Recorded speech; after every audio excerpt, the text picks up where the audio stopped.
Good morning friends, the speed group Kansara में आपका स्वागत है। आज हम लोग का प्राचीन इतिहास का क्लास नंबर 4 है, वैदिक सभ्यता। तो हम लोग 15 से 20 मिनट में वैदिक सभ्यता को कंप्लीट करने वाले हैं। तो आप लोग सुनिए, स्टार्ट करते हैं। वैदिक काल का विभाजन दो वर्गों में किया गया है। वैदिक काल का विभाजन किस वर्गों में किया है? दो वर्गों में, ऋग वैदिक काल और उत्तर वैदिक काल। ऋग वैदिक काल का कितना कार्यकाल हो गया? ऋग वैदिक काल 1500 से 1000 ईसा पूर्व को क्या बोलेंगे? ऋग वैदिक काल।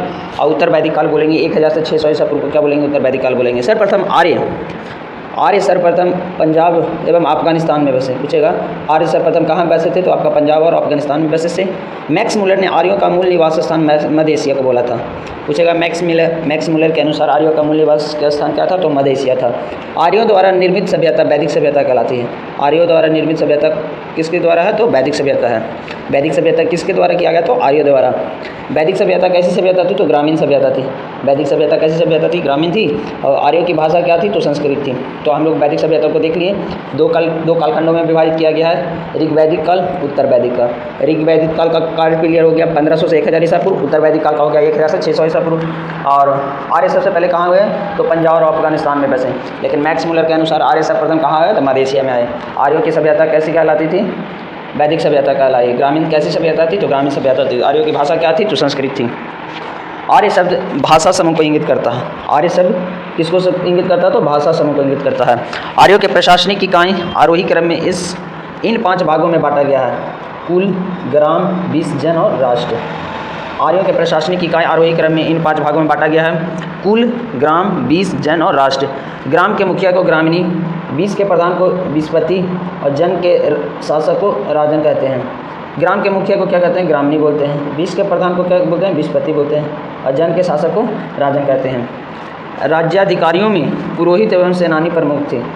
राज्याधिकारी में कौन थे? पुरोहित एवं सेनानी प्रमुख थे। वशिष्ठ रूढ़िवादी एवं विश्वामित्र उदार पुरोहित थे। सूत, रथकार व कम्मादी नामक अधिकारी रत्नी कहलाते थे। सूत, रथकार व कम्मादी नामक अधिकारी क्या कहलाते थे? रत्नी कहे जाते थे। इनकी संख्या राजा सहित 12 हुआ करती थी।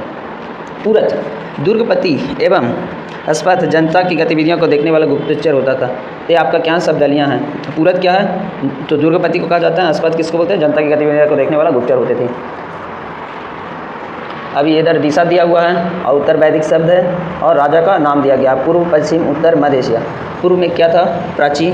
पश्चिम में प्रतीची और उत्तर में उदीची था। सम्राट, स्वराष्ट्र, विराट, राजा और भोज। नेक्स्ट बताते हैं ब्रजपति। गोचर भूमि के अधिकारी होता था। ब्रजपति क्या होता था? गोचर भूमि के अधिकारी क्या होता था? वैदिक काल में पूछेगा ब्रजपति का संबंध किससे होता है? तो गोचर भूमि का अधिकारी होता था। उग्र क्या था? अपराधियों को पकड़ने का कार्य करता था। उग्र क्या करता था? अपराधियों को पकड़ने का कार्य करता था।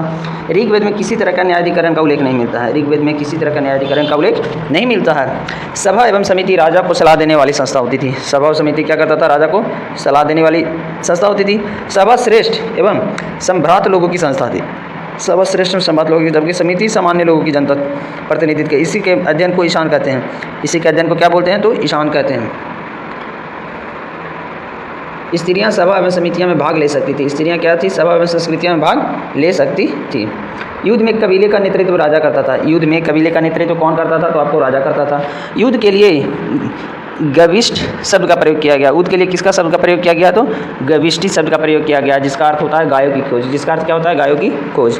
दशराग का उल्लेख ऋग्वेद के 7वें मंडल में होता है। दशराग किसमें मंडल में होती है? तो ऋग्वेद के 7वें मंडल में। ऋग्वेद के 3रे मंडल में क्या है? गायत्री मंत्र। 9वें मंडल में क्या है? सोमदेवता। 10वें मंडल में क्या है? शूद्र, ब्राह्मण, वैश्य आदि के बारे में बताया गया है।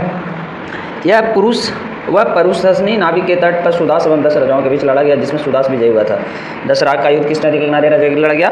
तो रावी नदी के लड़ा गया। सुदास एवं 10 राजाओं के बीच, जिसमें सुदास का विजय होता है। उपनिषदों की संख्या कितना है? 108 है। महापुराण 18, वेदांत 6 है। ऋग वैदिक समाज 4 वर्गों में विभक्त था। एक व्रत, ब्राह्मण, क्षत्रिय, वैश्य और शूद्र थे। यह विभाजन व्यवसाय के आधारित पर ऋग्वेद के 10वें मंडल में पुरुष का चतुष्ट का उल्लेख मिलता है, जिसे कहा गया कि ब्राह्मण परम शत्रु एवं मुख से क्षत्रिय से जन्म लिया है। तो नेक्स्ट पेज देखते हैं। उनकी भुजाओं से वैश्य जांग से जन्म लिया है और शत्रु पैरों से जन्म लेता है। और शूद्र क्या है? पैर से जन्म लेता है। वैश्य क्या हो गया? जांग से हो गया, भुजाओं से हुई थी। आर्य समाज क्या था? पितृ सत्रात्मक था। आर्य समाज क्या है? पितृ प्रधान था। समाज में सबसे छोटी इकाई परिवार या कुल थी, जिसका मुखिया पिता होता था, जिसे कुलप कहा जाता था। स्त्रियां इस काल में अपने पति के साथ यह कार्य करने में भाग लेती थी। पूछेगा आर्य में स्त्रियाँ यज्ञ में भाग लेती थी तो भाग लेती थी। बाल विवाह में पर्दा प्रथा का प्रचलन नहीं था। इसमें क्या था, बाल विवाह और पर्दा प्रचलन नहीं था। विधवा एवं मृतक पति के छोटे भाई देवर का विवाह कर सकती थी। विधवा अपने मृतक पति के छोटे भाई के साथ क्या कर सकती थी, विवाह कर सकती थी। स्त्रियाँ शिक्षा ग्रहण करती थी। ऋग्वेद में लोपामुद्रा, घोषशास्त्र, सिक्ता, आपता विश्वास जैसे दुर्लभ का वर्णन है। गार्गिनी याज्ञवल्क्य में वाद विवाद की चुनौती दी थी। जीवन भर अविवाहित रहने वाली महिलाओं को अमाजु कहते थे। जीवन भर अविवाहित रहने वाली महिलाओं को क्या बोला जाता था, तो अमाजु बोला जाता था। जीविकोपार्जन के लिए वेद वेदांत पढ़ने वाला अध्यापक को उपाध्याय कहलाता था। जीविकोपार्जन के लिए वेद वेदांत पढ़ाने वाले अध्यापक क्या कहते थे, उपाध्याय कहलाते थे। आर्यों का मुख्य पदार्थ सोमरस था। आर्यों का मुख्य पदार्थ क्या था, तो सोमरस था, या वनस्पति द्वारा बनाया जाता था। आर्य मुख्यतः 3 प्रकार के वस्त्रों का उपयोग करते थे, वाश, अधिवास और कुशनीय। अंदर पहनने वाले कपड़े को नीवी कहा जाता था। अंदर पहनने वाले कपड़ों को क्या कहा जाता था, नीवी कहा जाता था। प्रमुख दर्शन और उसके प्रवर्तक, चवार्क हो जाएगा, योग पतंजलि हो जाएगा, सांख्य कपिल मुनि हो जाएगा, न्याय गौतम हो जाएगा, पूर्वी मीमांसा तो जैमिनी हो जाएगा, उत्तरी मीमांसा तो बादरायण हो जाएगा, और वैशेषिक हो जाएगा कनादिया उलूक हो जाएगा। चवार्क हो जाएगा, योग पतंजलि हो गया, सांख्य कपिल मुनि, न्याय गौतम हो गया, पूर्वी मीमांसा जामिनी हो गया, उत्तरी मीमांसा तो बादरायण हो जाएगा, उत्तरी मीमांसा बादरायण हो जाएगा, और वैशेषिक कनादिया मुग्ध हो जाएगा। महर्षि कनाद को क्या बोल रहा है यहाँ पर, सुनिएगा। महर्षि कनाद को भारतीय परमाणुवाद का जनक कहा जाता है। महर्षि कनाद को भारतीय परमाणुवाद का जनक किसे कहा जाता है, तो कनाद को कहा जाता है। आर्यों के मनोरंजन का मुख्य साधन थे संगीत, रथ, दौड़, घुड़सौड़ और भूत क्रीड़ा थी। आर्यों का मुख्य व्यवसाय पशुपालन एवं कृषि था। आर्यों का मुख्य व्यवसाय क्या था, तो पशुपालन एवं कृषि था। गाय को अधन्या बोला गया है। अधन्या मतलब न मारने योग्य पशु की श्रेणी में रखा गया है। गाय की हत्या करने वाले या उसे घायल करने वाले के लिए वेदों में मृत्युदंड या देश से बाहर निकाले जाने की व्यवस्था किया गया था। आर्यों का प्रिय पशु घोड़ा था और सर्वाधिक प्रिय देवता इंद्र था। आर्यों में प्रिय पशु क्या था, घोड़ा था, और प्रिय देवता कौन था, तो इंद्र था। आर्यों द्वारा खोजी गई धातु लोहा थी, जिसे श्याम आयस कहा जाता था। जिसे क्या बोला जाता, श्याम आयस कहा जाता था। तांबे को लोहित आयस कहा जाता था। आर्यों द्वारा खोजी गई धातु कौन थी, लोहा थी, जिसे क्या बोलते थे, श्याम आयस, और तांबे को क्या बोलते थे, लोहित आयस। व्यापार होते दूर दूर तक जाने वाले व्यक्ति को पानी कहते थे। व्यापार खाते दूर दूर तक जाने वाले व्यक्ति को क्या बोलते थे, तो पन्नी कहते थे। लेन देन में वस्तु विनिमय की प्रणाली प्रचलित थी। ऋण देकर ब्याज देने वाले व्यक्ति को वेकनॉट यानी सूदखोर कहा जाता था। वेकनॉट कहा जाता था। मनुष्य एवं देवता के बीच मध्यस्थता की भूमिका निभाने वाले देवता के रूप में अग्नि की पूजा की जाती थी।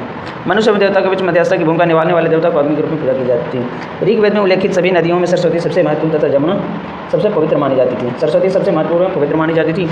ऋग्वेद में गंगा 1 बार और जमुना का 3 बार उल्लेख मिलता है। सिंधु घाटी नदियों का उल्लेख सर्वाधिक मिलता है। गंगा शब्द का 1 बार मिलता है और जमुना शब्द का उल्लेख कितना बार मिला गया है, 3 बार मिला गया, जबकि सिंधु नदी का उल्लेख सर्वाधिक मिला गया है। और ऋग्वैदिक कालीन नदियाँ हैं, प्राचीन और आधुनिक नाम है। कुबा कुबपुरम को बोल, कुबा काबुल को, वितस्ता झेलम को, अस्कनी चिनाव को, परुष्णी रावी को।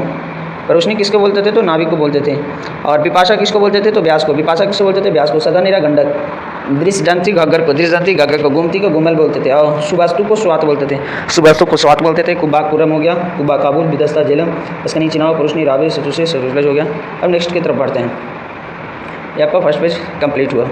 तो टेक केयर, बाय।